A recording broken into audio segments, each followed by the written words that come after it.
কক্সবাজারে পৌঁছেছেন জাতিসংঘ মহাসচিব অ্যান্টোনিও গুতেরেস ও প্রধান উপদেষ্টা ডক্টর মোহাম্মদ ইউনূস। রোহিঙ্গা ক্যাম্প পরিদর্শন করবেন তারা। এরপর সন্ধ্যায় লাখো রোহিঙ্গার সঙ্গে যোগ দেবেন ইফতার আয়োজনে। আশা করা হচ্ছে জাতিসংঘ মহাসচিবের এই সফরে রোহিঙ্গা ইস্যুতে ইতিবাচক বার্তা আসতে পারে। 4 দিনের সফরের দ্বিতীয় দিনের সকালে শুরুতেই পররাষ্ট্র উপদেষ্টা মোহাম্মদ তৌহিদ হোসেনের সঙ্গে সৌজন্য সাক্ষাৎ করেন জাতিসংঘ মহাসচিব অ্যান্টোনিও গুতেরেস। সেখানে প্রধান উপদেষ্টা রোহিঙ্গা বিষয়ক উচ্চ প্রতিনিধি খলিলুর রহমানও ছিলেন।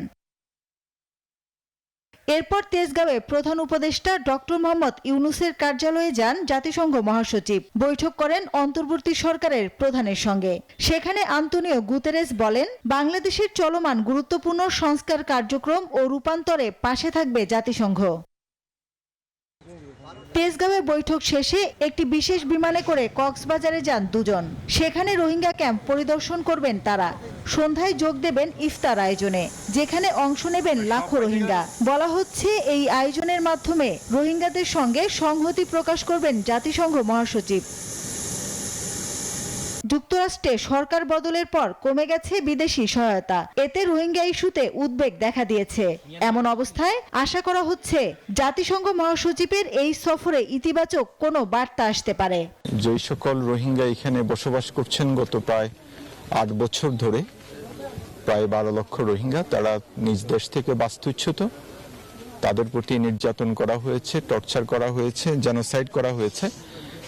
তাদের মনে সাহস দেওয়ার জন্য বিশ্ব সম্প্রদায়ের প্রতিনিধি হিসেবে জাতিসংঘের মহাসচিব আসছে এবং তার এখানে ইফতার করাটি এক ধরনের সলিডারিটি এবং এর মাধ্যমে রোহিঙ্গারা মনোবল ফিরে পাবে এবং আমরা আশা করছি এই মনোবল এবং কনফিডেন্স ফিরে পেলে তারা নিশ্চয়ই তাদের দেশে ফেরত যাওয়ার ব্যাপারে উৎসাহিত হবে। মূলত যেটি হয়েছে আপনারা জানেন, ট্রাম্প অ্যাডমিনিস্ট্রেশন 90 দিনের জন্য বিভিন্ন ডোনেশনগুলো স্থগিত করেছে। তার ফলশ্রুতিতে হয়তো বা এটি ঘটেছে। আমরা আশা করব যেভাবে ট্রাম্প অ্যাডমিনিস্ট্রেশন অতীতে, মার্কিন যুক্তরাষ্ট্র অ্যাজ এ হোল অতীতে বাংলাদেশের পাশে দাঁড়িয়েছে এই ক্রাইসিস রেসপন্সে, আমরা আশা করি মার্চের শেষে সেই সাসপেনশনটি উইথড্র হবে এবং যে ফুড রেশন কার্ডের যে ঘোষণাটি আসছে হয়তো এটি রিভিউ হবে। দুজনই আজ ঢাকায় ফিরে আসবেন। শনিবার ঢাকায় জাতিসংঘের কার্যালয় পরিদর্শন করবেন মহাসচিব অ্যান্টোনিও গুতেরেস। একই দিন দুপুরে জাতীয় ঐক্যমত্য কমিশন এবং পরে নাগরিক সমাজের প্রতিনিধিদের সঙ্গে বৈঠক করবেন তিনি। এরপর শনিবারই করবেন সংবাদ সম্মেলন। বাংলাদেশ ছেড়ে যাবেন রোববার। মাসুদা লাবনী, নিউজ 24, ঢাকা।